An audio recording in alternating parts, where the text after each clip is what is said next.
ईद उल अज़हा करीब आते ही मुर्गियों की कीमतों में भी इजाफा हो गया है। मुर्गी 600 से 700 रुपए में दस्तयाब है। तफसीलात देखेंगे जवाद आसिफ की रिपोर्ट में। ईद उल अज़हा के करीब आते ही जहां माल मवेशियों की खरीदारी का सिलसिला अरूज पर पहुंच गया है, वहीं मुख्तलिफ सड़कों और फुटपाथों पर मुर्गियों की आर्जी दुकानें सज गयी। लकड़ी से बनी मुर्गियाँ पिछले साल के मुकाबले महंगी दिखाई दी। मुर्गी फरोख्त करता दुकानदार का कहना था कि मुर्गी की कीमत 150 से 200 रुपए तक बढ़ी है। ये 80 रुपए किलो है भाई। महंगाई हो गई है, महंगाई की वजह से जो है ना रेट बढ़ चुके हैं। पहले ये 70 रुपए किलो 60 रुपए किलो थी, अभी 80 रुपए किलो है। कीकर की लकड़ी से बनी मुर्गी को आम तौर पर सिंध से लाया जाता है। महंगाई के सबब इस बार मुर्गी के स्टॉल पर भी खरीदार ना होने के बराबर थे। कैमरामैन हैदर अली के हमरा मोहम्मद जवाद आसिफ, सिटी 21। ईद उल अज़हा की आमद से कबल चटाइयों और टोकरी की कीमत में होशरुबा इजाफा देखने में आ रहा है। पिछले साल की अगर बात करें तो 600 में मिलने वाली चटाई अब 1200 में फरोख्त हो रही है, जिस पर दुकानदार भी महंगाई से परेशान दिखाई दिए। राबिया अशरफ की रिपोर्ट देखिए।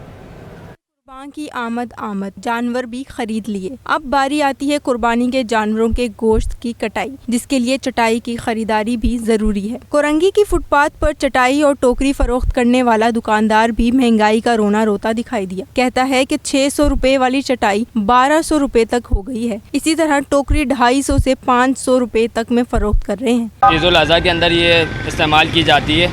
मैक्सिमम इसका 3 दिन का काम होता है।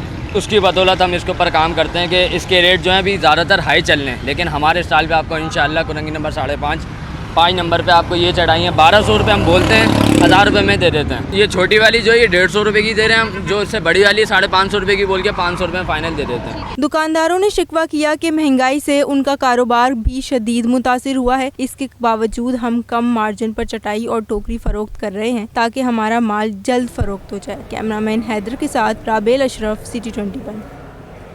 लोग कहते हैं कि सुन्नत इब्राहिमी की अदायगी करें या नए कपड़े खरीदें, बाजारों में सन्नाटा छा गया है।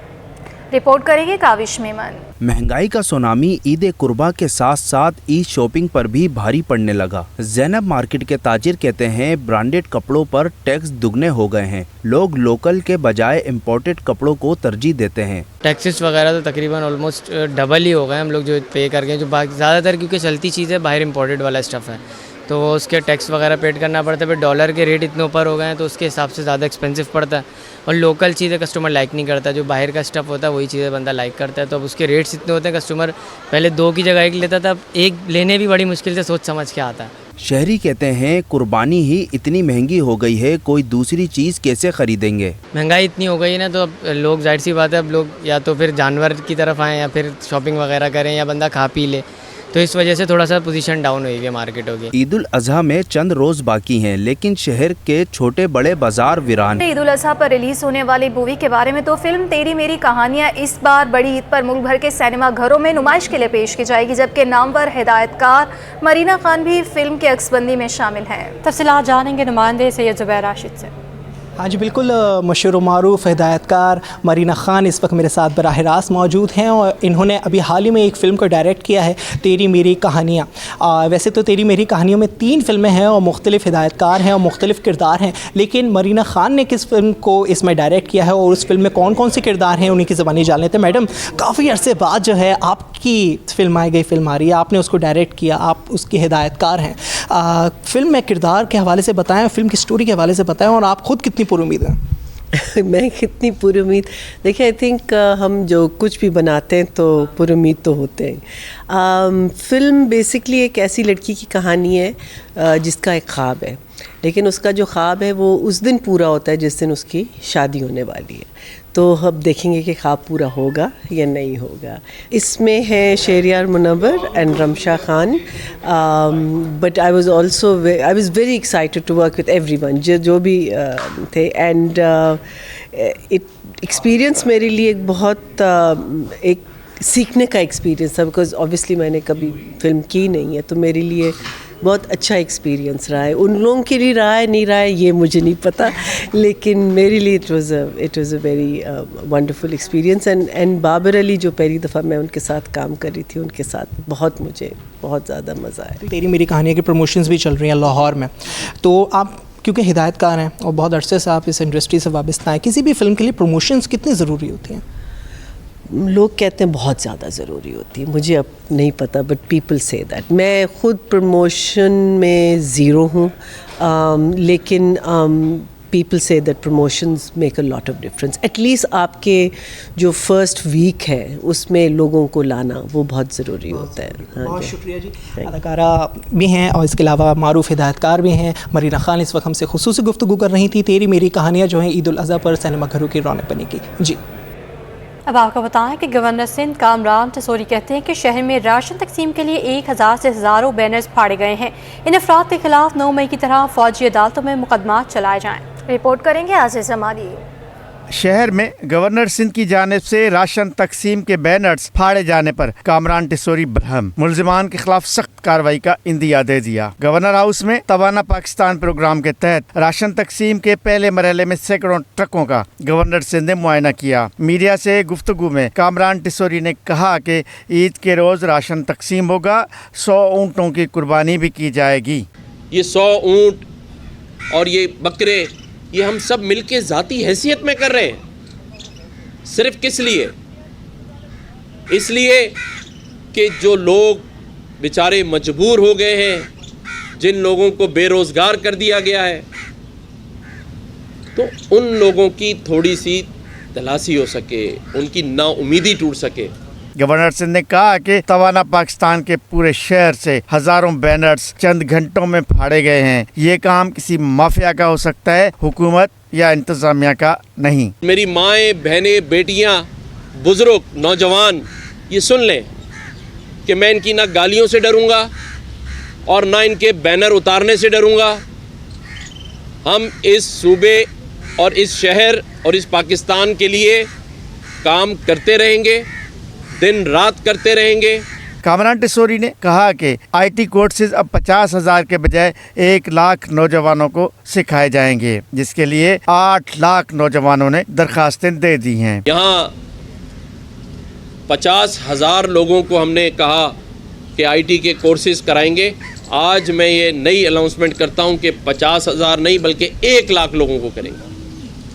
आओ रोक लो। गवर्नर सिंह ने यह भी कहा कि 200 गरीब खानदानों के लिए कुर्बानी के बकरे खरीदे गए हैं और जल्द छोटे कारोबार का मंसूबा शुरू करेंगे। कैमरामैन सजाद रईस के साथ आजिज़ जमाली, कराची।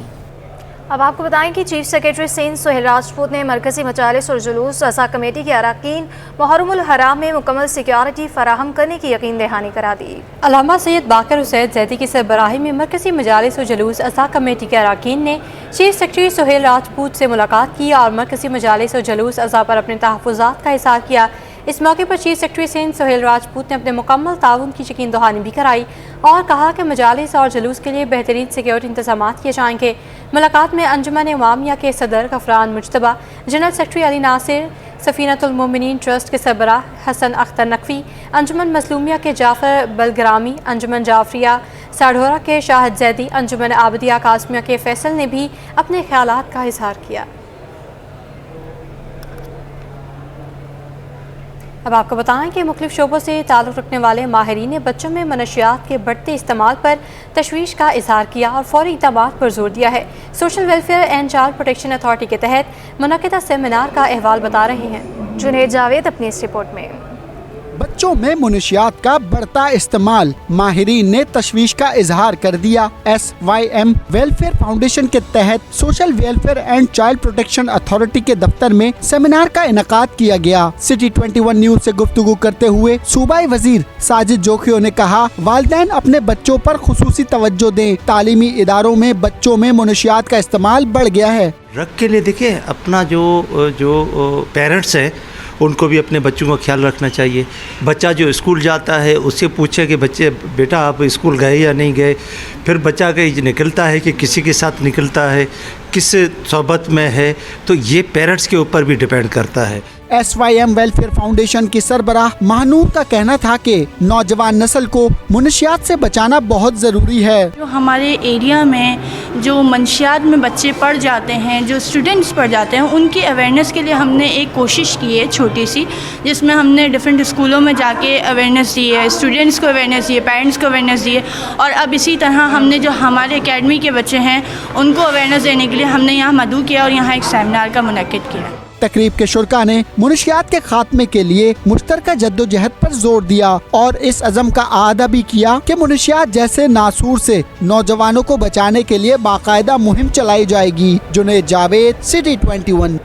अब आपको बताएं कि शहर कायद में लोड शेडिंग के बायस ताजरों का सब्र जवाब दे गया है और उन्होंने ईद के बाद के इलेक्ट्रिक के खिलाफ एहतजाज की धमकी दे दी है। रिपोर्ट करेंगे काविश मेमन। बिजली की लोड शेडिंग से कारोबारी सरगर्मियां मुतासिर, ताजरों का पारा हाई हो गया। इलेक्ट्रॉनिक डीलर्स एसोसिएशन के ताजिर रहनुमा जावेद सिद्दीकी का कहना है कि शहर कायद में लोड शेडिंग से 80% मार्केटें मुतासिर हैं। कारोबार मुकम्मल तौर पर ठप हो गया कि इलेक्ट्रिक का लाइसेंस मनसूख किया जाए। इस वक्त जो है शहर कराची के जो है 98% जो है ना कारोबारी तबका जो है वो मार्केटों में जो लोड शेडिंग हो रही है, जहाँ 8 से 12 घंटे की लोड शेडिंग है। अब मुझे ये बताएं कि जब आप 8 से 12 घंटे की लोड शेडिंग करते हैं और उसके बाद एंड ऑफ द डे आप ये बोलें कि 8 बजे मार्केटें बंद कर दें, तो मैं कहता हूँ कि क्या ये मतलब ये कौन सा इंसाफ है ताजिरों के साथ। जावेद सिद्दीकी कहते हैं अगर लोड शेडिंग का सिलसिला ना थमा तो ईद के बाद भरपूर एहतजाज किया जाएगा। देखें जी, बात यह है कि हमारा हक है कानूनी और आईनी तौर पे कि हम प्रोटेस्ट करें और इंशाल्लाह हमारी कोशिश है कि हम ईद के बाद जो है वो कई के ख़िलाफ़ भरपूर एहतजाज करें, चाहे वो प्रेस कॉन्फ्रेंस की शक्ल में हो, चाहे वो एहतजाज की शक्ल में हो, चाहे वो धरने की शक्ल में हो। शहर के मुख्तलिफ इलाकों में लोड शेडिंग के बाइस ताजरों का ईद सीजन मुतासर होने का खदशा पैदा हो गया। कैमरामैन हसन इकबाल के साथ काविश मेमन, सिटी 21। और अब आगे बढ़ते हुए आपको बताएं कि एसएसपी मलीर हसन सरदार न्यासी की ज़ेरे सदारत इजलास मुनक़िद हुआ। इजलास में ज़िला मलीर के तमाम DSPs और SHO से शिरकत की। तमाम SHO से जराइम के हवाले से तफसीली ब्रीफिंग भी ली गई है। तफसीलात जानेंगे सलमान सलीम से। जी बहुत शुक्रिया। देखें एसएसपी मलीर हैं हसन सरदार, उनकी ज़ेरे सदारत मलीर के ऑफिस में जो है वो इजलास मुनक़िद हुआ है। इजलास के अंदर तमाम DSPs और SHOs को जो है वो मदऊ किया गया और उनसे तफसीली ब्रीफिंग मांगी गई कि किस थाने के अंदर कितनी वारदातें रिपोर्ट हुई हैं। उन तमाम FIRs को जो है वो वाज़ेह तौर पर देखा गया। एसएसपी मलीर ने तमाम SHOs को हिदायत जारी की कि फौरी तौर पर जो मफरूर मुलज़मान हैं उनके खिलाफ जो है वो गिरा तंग करके कार्रवाई की जाए। और दूसरी जानिब जो मलीर के अंदर ऑर्गेनाइज क्राइम है, जिस तरह के गुटखा मावा है और साथ साथ रेती बजरी का काम जो है वो बहुत ज़्यादा मलीर में देखा जा रहा है, उस हवाले से और उसको बंद कराने के हवाले से भी जो है वो अहम अहकाम जारी किए गए हैं। इससे कबल जो है वो टास्क फोर्स की जानिब से मुख्तलिफ इलाकों में गुटखा मावा के खिलाफ जो है वो मुताबिक कार्रवाइयाँ सामने आई हैं, जिसकी वजह से कई SHOs जो है वो B कंपनी शिफ्ट किए गए हैं। और अभी हम ये देख रहे हैं कि इजलास जो है वो मुनक़िद किया गया है, जिसमें तमाम SHOs को जो है वो पाबंद किया गया है कि क्राइम और जराइम की जो भी वारदातें हैं, चाहे वो ऑर्गेनाइज क्राइम है, उनको जो है वो ख़त्म किया जाए। जी सलमान सलीम हमें अपडेट कर रहे थे, आपका बहुत शुक्रिया। कारोबारी हफ्ते के पहले रोज़ रुपए की कदर में उतार चढ़ाव का रुझान रहा। इंटरबैंक में डॉलर 3 पैसे सस्ता हो गया, जबकि ओपन मार्केट में डॉलर की कदर मुस्तहकम रही। कारोबार के दौरान इंटरबैंक में डॉलर 287 रुपये तक पहुंच गया था, जिसके बाद कारोबार के अख्ताम पर इंटरबैंक में डॉलर 3 पैसे कमी से 286 रुपये 71 पैसे पर बंद हुआ। माहिरीन का कहना है कि दरामदी बिल की तलब पर रुपये पर प्रेशर देखा जा रहा है, जबकि दूसरी जानिब ओपन मार्केट में अमरीकी डॉलर 291 रुपये पर बरकरार है। यूरो 4 रुपये सस्ता होकर 313 रुपये और बरतानवी पाउंड 1 रुपये इजाफे से 369 रुपये का हो गया। और अब आपको बताएं कि आलमी मार्केट में सोना $11 महंगा होने से मकामी सराफा बाजार में 1 तोला सोना 800 और 10 ग्राम सोना 685 रुपये महंगा हो गया। ऑल सिंध सराफा बाजार एसोसिएशन के मुताबिक आलमी मार्केट में सोना $11 महंगा होकर $1,931 फी औंस पर पहुंच गया, जिसकी वजह से मकामी सराफा बाजार में 1 तोला सोना 800 रुपये महंगा होकर 2,15,300 रुपये का हो गया है और 10 ग्राम सोना 685 रुपये इजाफे से 1,84,585 रुपये का हो गया है, जबकि फ़ी तोला चांदी 50 रुपये इजाफे से 2,550 रुपये पर पहुँच गई है। अब आपको बताएं कि IMF प्रोग्राम की बहाली की राह में हायल रुकावटें दूर हो गई हैं। पाकिस्तान से मुआहदे का ऐलान जल्द होने की खबरों पर सरमायाकार मुतहरिक हो गए हैं। रिपोर्ट करेंगे अशरफ खान। हुकूमत ने नए माली साल का बजट मंजूर कर लिया। फाइनेंस एक्ट में तरमीम करके इजाफी टैक्स आयद। IMF से मुआहदा जल्द होने की उम्मीद बढ़ गई। मुसलसल 2 हफ्ते की मंदी के बाद एक ही दिन में मुस्बत खबरों पर शेयर्स की खरीदारी ने सब पलट दिया। स्टॉक मार्केट में जबरदस्त तेजी। 100 इंडेक्स में 1371 पॉइंट का नुमाया इजाफा रिकॉर्ड किया गया। 100 इंडेक्स 3.42% इजाफे से 41,431 की सतह पर बंद। जो आज आप देख रहे हैं 1000 पॉइंट से ज़्यादा मार्केट में इजाफा हो चुका है, ये सारा उसी का मजमूआ है जो मार्केट के अंदर आप देख रहे हैं, जो रिफ्लेक्शन देख रहे हैं, जो पॉजिटिव एक्टिविटी देख रहे हैं। बावजूद इसके कि 2 दिन के बाद मार्केट में एक लॉन्ग वीकेंड आने वाला है। यूजली इन्वेस्टर जो होते हैं लॉन्ग वीकेंड पे पोजीशन ही नई पोजीशन ही लेते हैं, पुरानी पोजीशन ही ऑफलोड कर रहे होते हैं। काफ़ी टाइम बाद तकरीबन 1000 पॉइंट से अबव जो हमने प्लस देखे हैं, ये जो प्लस हुए हैं उसकी जो बुनियादी वजह आप देख सकते हैं IMF से जो मुज़ाकरात हैं अब काफ़ी हद तक तय पा गए हैं। जिस तरह बजट उन्होंने रिवाइज़ किया और इसको इसमें अमेंडमेंट की। स्टॉक मार्केट रिपोर्ट के मुताबिक मार्केट में 7 अरब रुपए मालियत के 22 करोड़ 67 लाख शेयर्स का कारोबार किया गया। शेयर्स की कीमत बढ़ने पर मार्केट कैपिटलाइजेशन में 173 अरब रुपए इजाफे से 6,336 अरब रुपए पर पहुंच गई। कैमरामैन आगा रफीक के हमरा अशरफ खान, सिटी 21। और अब आपको बताएं कि जैसे कि बड़ी ईद की खुशियां 2 दिन दूर हैं, ऐसे में जहां मर्द हज़रात मवेशी मंडी का रुख कर रहे हैं, वहीं पर ख़वातीन ने भी मार्केटों का रुख कर लिया है। तफसीलात जानेंगे नमरा रियासत से। जी बताइएगा। बिल्कुल जी, बकरा ईद 2 रोज़ दूर है। ऐसे में जहां मर्द हजरात मवेशी मंडियों का रुख करते दिखाई देते हैं, इसी तरह ख़वातीन भी जो है बाज़ारों का रुख करती दिखाई दे रही हैं। इस वक्त मैं गोल्ड मार्ट में मौजूद हूँ। यहाँ भी ख़वातीन का खासा रश है क्योंकि ईद में 2 दिन बाकी हैं, तो ख़वातीन की तैयारियाँ भी जो है वो अरूज पर पहुँच चुकी हैं। ख़वातीन अपनी मनपसंद कपड़े और जूते ख़रीदने के लिए बाज़ारों का रुख कर रही हैं। हमारे साथ इस वक्त भी ख़वातीन मौजूद हैं। इस हवाले से इनसे जानते हैं। बताइएगा क्या क्या तैयारी आपने अब तक ईद की कर ली और क्या बाकी है? अस्सलाम वालेकुम। तैयारी तो मतलब चलती रहती है ईद की और एंड टाइम तक चलती रहती है। ज़ाहिर है माशाल्लाह बच्चे हैं तो बच्चों की भी चलती रहेगी और मर्द हज़रात तो अपने कुर्बानी के जानवरों में बिज़ी हो जाते हैं और हमारा ये कि बच्चों की शॉपिंग में बिज़ी हम लोग। अभी मैंने कपड़े ले लिए, अब जूते लेने हैं और बस अब यही सब। आप बताएँ, आप मम्मा के साथ आई शॉपिंग करने, क्या क्या चीज़ें ले ली हैं और क्या अभी लेनी बाकी है? अभी बस कपड़े वगैरह ही लिए हैं, बाकी अभी ज्वेलरीज वगैरह और ये सारी चीज़ें रहती हैं। अच्छा, 2 दिन सिर्फ रह गए हैं, कैसे तैयारी मुकम्मल करेंगे? वो अब देखेंगे, 1-2 दिन में हो जाएगा। चांद रात पे भी मतलब निकले हुए होते हैं कि चांद रात में भी एंड टाइम पे कुछ ना कुछ रह जाता है, तो फिर ये होता है कि जी भागो अब कुछ ना कुछ रह गया लेकर आए। और इनकी तो एंड टाइम तक मम्मा ये रह गया, तो वो हम लोग निकल जाते हैं डेली। यकीनी तौर पर 2 रोज़ तो बाकी हैं, लेकिन ख़वातीन की तैयारियां जारी रहती हैं, आखिरी रोज़ तक जारी रहती हैं, आखिरी लम्हे तक जारी रहती हैं। इस वक्त भी बाज़ार में खासा रश है, कपड़े, जूते और चूड़ियों की दुकानों पर ख़वातीन का रश है। ख़वातीन का यही कहना है कि मर्द हज़रात जो है मवेशी मंडियों का रुख कर रहे हैं, वो अपनी तैयारी ईद की मुकम्मल कर रहे हैं और हम अपनी तैयारी मुकम्मल करने में मसरूफ़ हैं। जी।